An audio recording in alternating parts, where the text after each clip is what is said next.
So the title of my talk is What Does the Future Hold for Healthcare Innovation? And what I also should say is that this talk is prepared for government and funders, non-experts. We're trying to persuade them of the case to invest in drug discovery. So some of you in the audience who are experts will know some of the information I'm presenting. But this was the presentation Ray heard that we made to the Parliamentary Scientific Committee. So why are we bothered about healthcare? Well, if we look at life expectancy in any country, and here's the US over the years, you can see it's gradually drifting up. And there are many reasons for this. There's social practices, there's sanitation, etc. But it is thought that 40% of the increase in life expectancy is due to new drug therapy.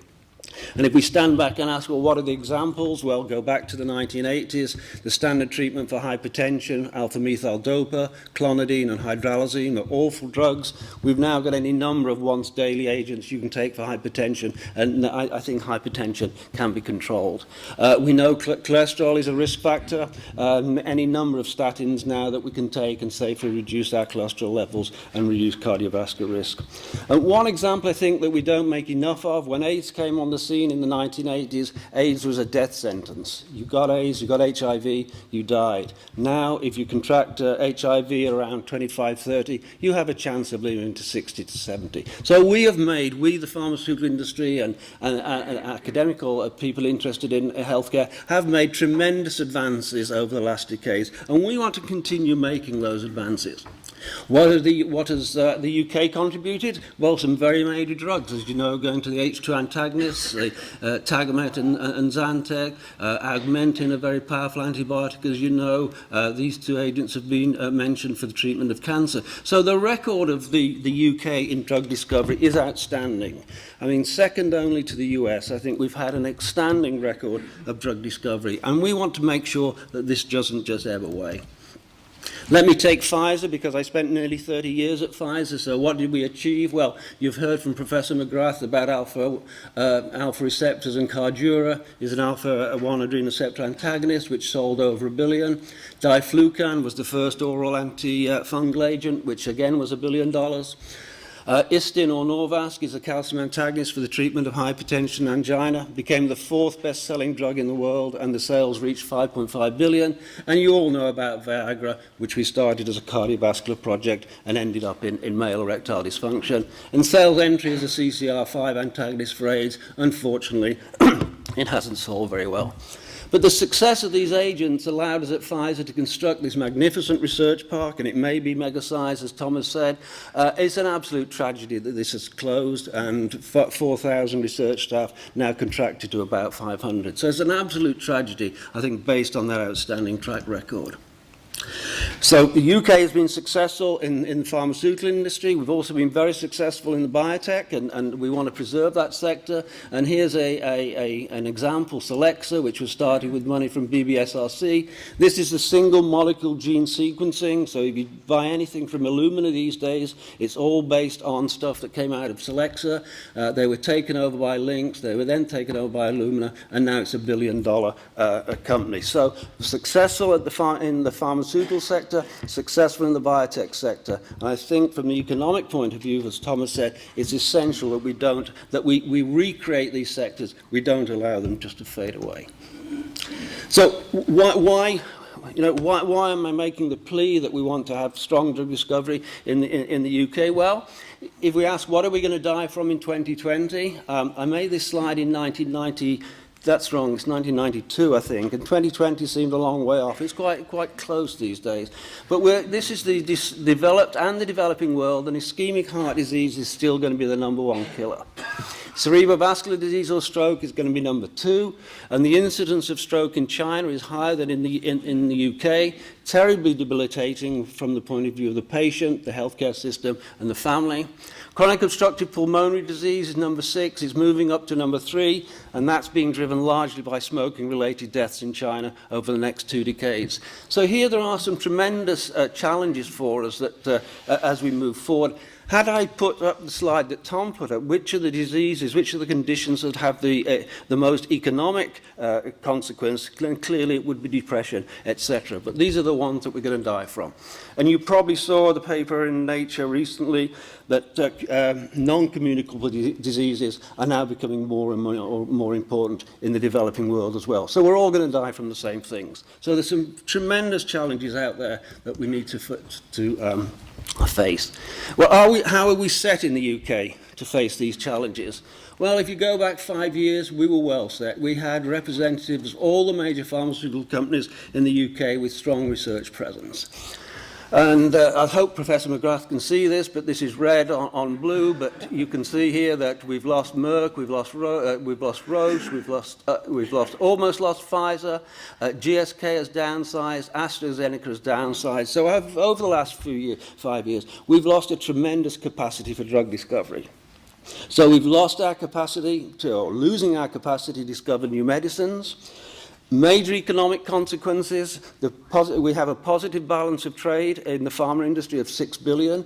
That surely must be eroded as we move forward. Tom put up the slide from Pfizer. Economic consequences. When I left Pfizer, the share price was 52. It's now 17. And if you've put your life savings in Pfizer, that's significant economic consequences. There are also consequences from the point of view of careers. Where are our young scientists going to go if the pharmaceutical sector is contracting? And also, and I'm going to come back to this, and you'll accuse me of being chemocentric, we are losing the medicinal chemistry muscle that the UK is famous for. Outside the pharmaceutical industry, we don't have med-chem muscle in academia.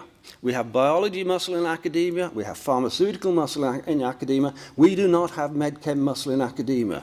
And we really must recognize that, and that's why I'm fighting the case so strongly for chemistry. Of course all the disciplines are involved, are important. I've spent my life working in a multidisciplinary environment, but people are not realizing the muscle was an industry, and when that contracts, it's not being replaced in academia.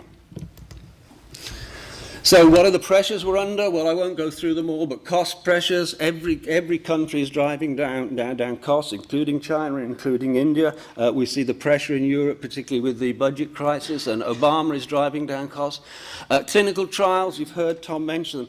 We registered Viagra with 5,000 patients. If you look at the sum of the new antithrombotics that have just been approved, a single trial for one of those drugs was 20,000 patients, a single trial. Think about doing a trial in obesity.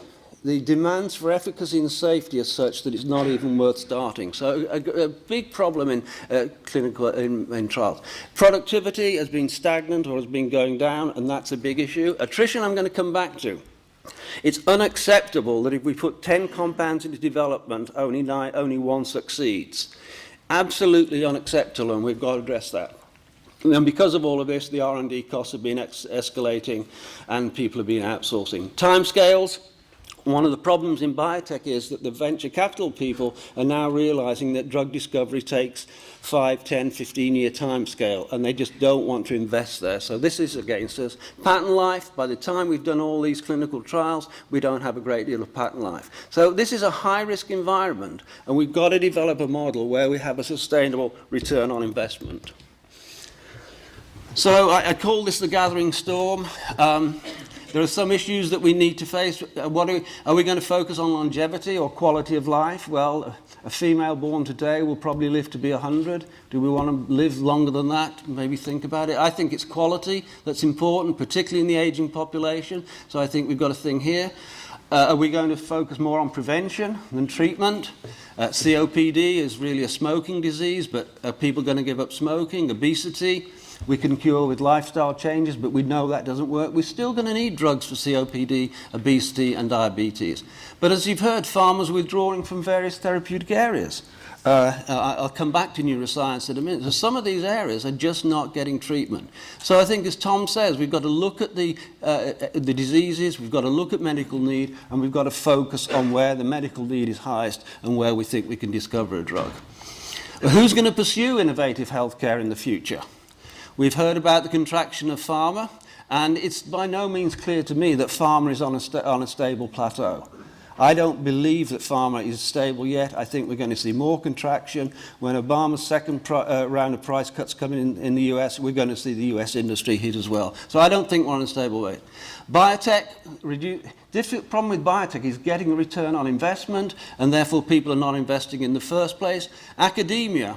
There is drug discovery in academia. It's largely cancer or diseases of the developing world, but is not on any scale to make up for the reduction in pharma. Charities, Cancer UK do a great job, but they only do cancer. They don't do rheumatism, they don't do CNS. Public-private partnerships can work. I was at Medicines for Malaria yesterday. We started 10 years ago with nothing. We now get 60 million a year from Bill Gates. We've registered 3 products, and we've got 20 in the discovery and development pipeline. These can work. And I think it's going to need a government investment as well.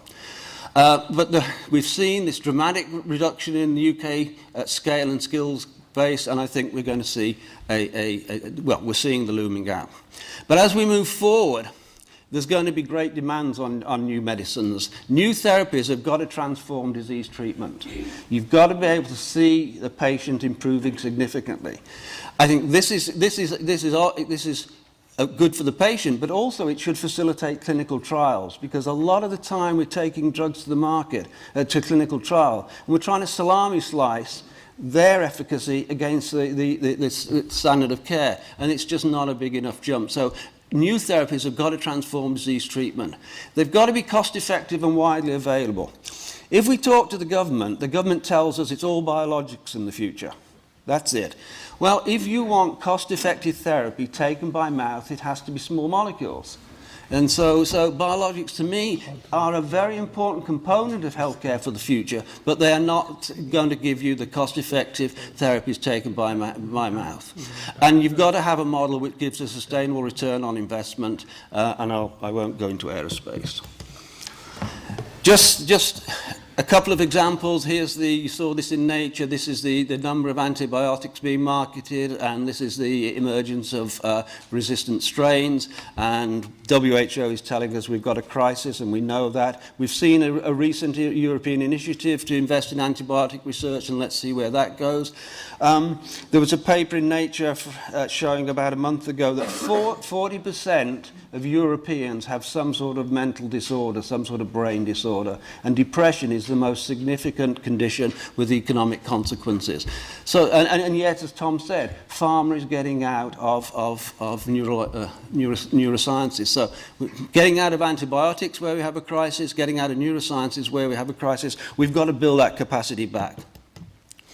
So, why should we invest in the UK? Well, you know, the UK has a great track record of investment in innovation. Ingenious Britain, you've heard, we've got a great track record. Talent, we've got a pool of world-class scientists, and we've got access to high-quality training and career development. Collaboration. Don't underestimate the interaction between biology, chemistry, industry, and academia in the UK. It is first class. It's very difficult to build that up, de novo in another company. And networks, the same thing. We've got an absolutely outstanding level of networks. And funding. We do have good lines of communication to the funders. They often don't listen, but at least we can get to them. So I think we have a great basis in the UK to build on. The way forward, I think there are 4 themes. One is scientific quality, advocacy, infrastructure, funding and reimbursement. So let me go first. This is advocacy. We need to build a consensus of stakeholders with a common objective of supporting world-class healthcare innovation in the UK.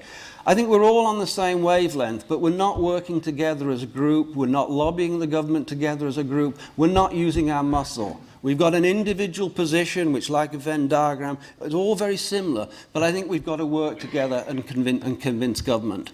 Government has said that they recognise how important innovative pharma is, and we've got to stress that for the growth strategy, recreating a drug discovery capability in the UK is very important.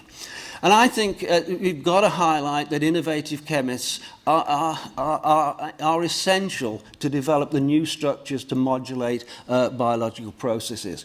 If we talk to the government, they understand biology and they talk about translational science, but they don't understand that to translate a discovery into a drug, you need medicinal chemistry. So if I talk to somebody about the Crick Centre, and ask how many biologists will there be in the Crick Centre, I'm told 1,000. When I ask how many chemists, the eyes go glazed and someone says about 20. I don't know how 20 chemists are going to translate the work of 1,000 biologists. And I think it's this gap in thinking that has developed that is worrying me, that we're investing in biology, we're investing in clinical, we're not investing, or we're letting the engine that's going to drive the translation fade away. We need to prioritise, as Thomas said, areas of medical need. We can't do everything, and where medicines are going to improve the quality of life. I don't know whether this is relevant to the Royal Society of Chemistry, but if you take 10 years to develop a drug, and you then go to NICE, and NICE, rightly or wrongly, turn it down, you've wasted 10 years and $1 billion. It just seemed to me if you could agree up front what the safety and efficacy profile of the drug should be, then when you deliver it, you have a much better chance that NICE will reimburse it. So I think some sort of consensus here as to what we want and how it will be reimbursed sooner rather than later. And then, as Thomas said, I think we've got to work with all the funders to convince them that funding world-class drug discovery, and I'll show you later, will have significant benefits in the future. So, what I would suggest is that we need to establish a network of therapeutic centres of excellence. Pharma has contracted in the UK. I don't think it will be rebuilt. We've got a pool of pharma talent, and I feel that we should be creating therapeutic centres of excellence, and in these we'd have medicinal chemists, biologists, etc., pharmacologists, exploiting innovative biology from the UK and translating it into drugs. If we don't have this sort of capability, world-class biologists will publish in Nature, they'll publish in Science, they might even publish in the BPS, but they'll publish and somebody will pick it up elsewhere. You all know the ACE inhibitor story. It came out of Ribeirão Preto in Brazil with Ferreira. Some brilliant work in the 1960s. Well, who did the medicinal chemistry? Bristol Myers Squibb. Brazil did not get a penny from that. So you've got to have your chemists on hand, I think, to translate the biology into new products. And this is suggesting that we do need some national capabilities, and one example here would be a national compound screening collection. Because I see research proposals from academia where they've screened 200 compounds, they've got very poor leads, they've got nothing else to follow, and they do very poor chemistry. But if we had a national compound collection, I think that would be important. Scientific quality, well, again, some of this, or a lot of this, is going on. But in terms of addressing attrition, I think we need to have a strong industry-academic pre-competitive collaboration for target selection and validation and predictive toxicology. Let's work together to identify and validate the target and also develop predictive toxicology. Then the medicinal chemist can take up the idea, then you can get your IP. One of the problems with attrition is we don't have a validated target. We follow a target in parallel, all of the companies do, and we find when we get to man, well, blocking NK2 receptors wasn't a good idea after all, and that's after about 10 years and about 10 goes. Also, when we get to the clinic, we don't know which patients to go to.